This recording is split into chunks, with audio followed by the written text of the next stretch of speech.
لەگەڵ دەستپێکی کابینەی نۆیەمی حکوومەتی هەرێمی کوردستان مەسرور بارزانی سەرۆکی حکوومەتی هەرێمی کوردستان ئەوەی ڕاگەیان کە تاچی کوردستانی محوەری بەرنامەی کابینەی نۆی حکوومەتی هەرێمی کوردستان دەبێت و بە هیچ جۆرێکیش سازش لەسەر ماف و شایستەی خەڵکی کوردستان ناکەن. دوجار بەڵێنەکەی خۆشی بەجێگەیان لەگەڵ ئەوەی هەم دژایەتێکی زۆری لە ناوخۆی هەرێمی کوردستان هەندێک لایەنیش لە بەغدا هەبوو، بەڵام خۆڕاگری حکوومەت خەڵکی کوردستان توانیان بەسەر هەموو ئەوانەدا زاڵ بن و بتوانن کە ڕێکەوتنێک لەگەڵ حکوومەتی بەغدا مۆر بکەن تایدا شایستە دارایەکانی خەڵکی کوردستان ماگانە بگاتە هەرێمی کوردستان. ئێمە لەسەر ئەم بابەتە لەسەر ئەو ڕێکەوتنە هەروەها لەسەر مکوربوونی مەسرور بارزانی سەرۆکی حکوومەتی هەرێمی کوردستان بۆ مافەکانی خەڵکی کوردستان میوانێکمانێ لەگەڵ میوانەکەمان قسە و پرسی زیاتر دەکەین. میوانەکەمان زۆر بەڕێز دکتۆر ئەشواق جاف ئەندامی کۆمیتەی ناوەندی پارتی دیموکراتی کوردستان ڕاستەوخۆ لە شاری سلێمانیەوە لەگەڵماندایە. دکتۆر ئەشواق شەوتان باش، سپاس بۆ بەشداریکردنیشتان لەگەڵمان لەم گەشەی ژووری هەواڵی کوردستان 24. دەمەوێت لەوەوە دەست پێ بکەن خوێندنەوەتان بۆ بەجێگەیاندنی بەڵێنەکەی مەسرور بارزانی سەرۆکی حکوومەتی هەرێمی کوردستان چییە بە چارەسەرکردنی کێشەی موچەوی فەرمانبەران و ئەمە بە گشتی چه پەیامێکیشی پێیە بۆ خەڵکی کوردستان. بەڵێ زۆر سپاس سڵاو لە جێنابێت و لە بینەرانی کوردستان 24. یەکەم خاڵ سوپاسی خەڵکی کوردستان دەکەم کە لە 2014 خۆراگر بوون و پشتی حکوومەتەکەیان گردبوو و شکستیان هێنا بە هەموو پلانەکان کە دایانویست متمانەی خەڵکی کوردستان لە حکوومەتەکەی وەربگرێت بە پلانێکی ژەهراوی، بەڵام خۆشبەختانە خەڵکی کوردستان بە هیچ شێوەیەک ڕێگەیان نەدا. بەنسبەتی بەڕێز سەرۆکی حکوومەتی هەرێمی کوردستان پیاوی دەوڵەتە و هەموو ئەو مواسەفاتانە کە پێویستە بۆ هەر سیاسەتمەدارێک کە پێ بوترێت ڕەجل الدەولە پیاوی دەوڵەتە، ئەوە لە بەڕێز مەسرور بارزانی هەیە. بۆیە ئەمە تەنها ڕەئی من نییە، بەڵکو ڕەئی زۆربەی ئەو سیاسەتمەدارانەی کە تەعاملی لەگەڵ دەکەن لە چی لە محوەری ناوخۆی عێراقی و چی لە محوەری نێودەوڵەتی. بۆیە دەڵێم مواسەفاتی پیاوی دەوڵەت ئەوەی کە باڵەکەی دەکاتە کردار، بە تایبەتی بەڕێز مەسرور بارزانی کە بەڵێنی دا و سوێنی یاسایی خوارد کە پارێزەری ماف و خاکی کوردستان هەموو بەڵێنەکانی بردەسەر بە حکمی ئەوەی کە بەڕاستی تووشی زۆر ئەرقەلە لە جێبەجێکردنی کارنامەی حکوومەتەکەی بوو، بە حکمی ئەوەی کە ئەو کار لەسەر دوو خاڵی دەکرد، لەلایەک کار لەسەر نەهێشتنی گەندەڵی لە ڕێگەی جێبەجێکردنی پرۆژەی چاکسازی و لەلایەکی ترش لە ڕێگەی گفتوگۆی دەستوری لەگەڵ حکوومەتی عێراقی بۆ ئەوەی مافی خەڵکی کوردستان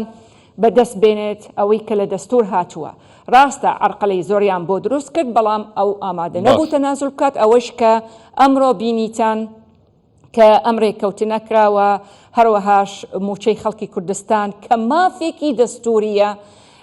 بەدەستمان هێناوە بە بەردەوام و ئەو لیجانەی کە تەشکیل کرا بۆ گفتوگۆ لەسەر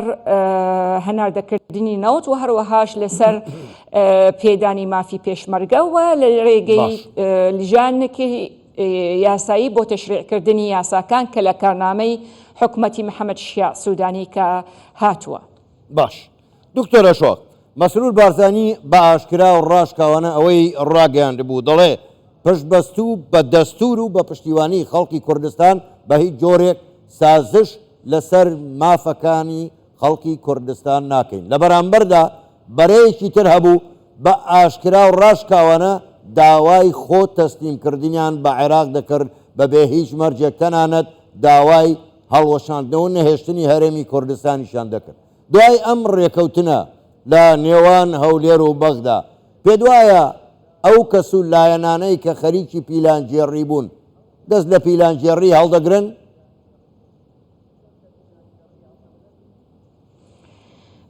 زۆر بەداخەوە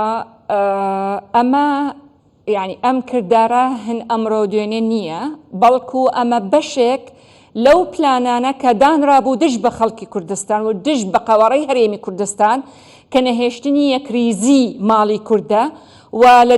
پێش 2010 دەستیان پێکرد، ئەوەیان کرد کە یەکریزی ماڵی کورد نێڵن و هەروەهاش ئەو کردارانە کە بینیتان لە ماوەی ڕابردوو بەڕاستی نەبوونی یەکریزی وا دەکات کە لاواز دەبیت، کە لاواز دەبیتش ناتوانی یعنی بە کاتێکی کەم مافی ملەتی خۆت بەدەستهێنی، ڕاستە لە کۆتایی بەدەستی ئەهێنی، چونکە وەکو جەنابی کاک مەسرور ئاماژە بە خاڵەکەی کرد کە ئەو پشت بەخوا و بە خەڵکی کوردستانی بەست، بۆیە بە هیچ شێوەیەک مساومەی نەکرد لەسەر مافی خەڵکی کوردستان و ئەو هەموو هەوڵەی کە دژی بوو بەڵام ئەو مصر بوو لەسەر ئەوەی کە لە دەستور هاتووە تەنازلی لێ نەکات و ئەو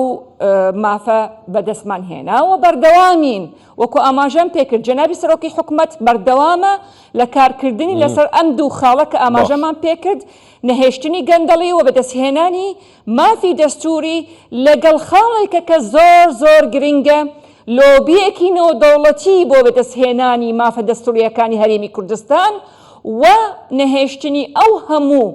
ناحەقیە کە بەرامبەر خەڵکی کوردستان کراوە لەو ماوەی ئەخیر. زۆر باشە دکتۆرە شوات، باڵێزی یەکێتی ئەوروپا ڕاشکاوانە دەڵێ ئەم ڕێکەوتنەی نێوان هەولێر و بەغدا دەبێتە هۆی سەقامگیری هەولێر و بەغدا. ببوورە کەواتە ئەم ڕێکەوتنە بەڕای ئێوە دەبێتە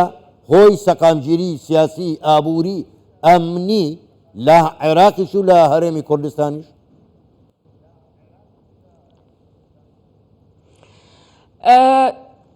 هەمومان ئەزانین ئێمە کە لە 25/3/2023 نەوتی کوردستان ڕاگیرا لە 4/4/2023 دوو حکوومەتەکە ڕێکەوتن. ئەم ڕێکەوتنە لە ڕێگەی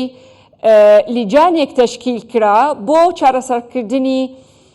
ئەو مەلەفانە تا پەسەندکردنی یاسای نەوت و گاز. لە زەمنی ڕێکەوتنەکە پێدانی موچەی خەڵکی کوردستانە و هەروەهاش بوونی نوێنەری هەرێمی کوردستان لە شەریکەی سۆمۆیە و داهاتی نەوتی کوردستانەوە ئیلا ئاخریه و پەسەندش کرا و ئیمزائش کرا لە ژێر چاودێری طبعا کۆمەڵگەی نێودەوڵەتی. من دائما جەختم دەکرد لەسەر خاڵێکە کە بوونی لایەنی سێهەم و بە بەردەوامی جەختم دەکرد لەسەر بوونی یونایتد نیشنە. بەڕاستی ڕاستە ئەتیحادی ئۆڕۆپیش ڕۆڵێکی گرنگی هەیە. یونایتد نیشن زۆر گرنگە بە حکمی ئەوەی کە خودی خۆی حکوومەتی عێراق خۆی داوای کردو بە بریاری 1500 لە 2003 بێتە ناو عێراق. بۆیە بریارەکانی محکمەی ئەتیحادی لە یعنی و بە تایبەتی ئەخیری بریارەکانی ئەحراجەیەکی زۆر زۆری کرد بۆ پرۆسەی سیاسی و دیموکراسی لە عێراق و هەروەهاش هەڵگەڕانەوەیان انقلابێک لەسەر ئەو ڕێکەوتنەی دوو حکوومەتەکە کە کرا و ئەمزا کرا لە 4/4/2023 لە ناو پەرلەمان. ئەمە هەمووی بەڕاستی وێنێکی ناشرینی دیموکراسی لە عێراقیدا بە کۆمەڵگەی نێودەوڵەتی. بۆیە ئەم ڕێکەوتنەی کە کرا و پێدانی مافی خەڵکی کوردستان کە مافێکی دەستوریە بە تەئکید ئیجابی دەبێت و بە تەئکیدش وێنەی حکوومەتی عێراقی ڕاست دەکاتەوە یان ئەو خاڵە نەسەلبیانە کەم ئەکاتەوە و لە بیرشمان نەبێت. خودی خۆی سەرۆکی ئەنجومەنی وەزیران ئەم هەندێک لەو خاڵانە خودی خۆی باسی کرد کە هەرێمی کوردستان کەیانێکی بەپێی دەستور تەشکیل کراوە و نابێت دەسەڵاتەکانی لێ بسنرێتەوە. بۆیە ڕێکەوتنێکی دەستوری بە تەئکید دەبێتە جێگەی خۆشحاڵەیە چی ئەتیحادی ئۆڕۆپی و چی یونایتد نیشنە و هەروەهاش کۆمەڵگەی نێودەوڵەتی بە شێوەیەکی گشتی. دکتۆرە شوات کاتم زۆر کەم ماوە دواپرسیار ئەگەر بە کورتیش وەڵام دەیتەوە من سوپاست دەکەم کەواتە تا چەند ئەم ڕێکەوتنەی کە کراوە لە نێوان هەولێر و بەغدا دەبێتە کلیل و دەرگای چارەسەری کێشەکانی تر دەکاتەوە؟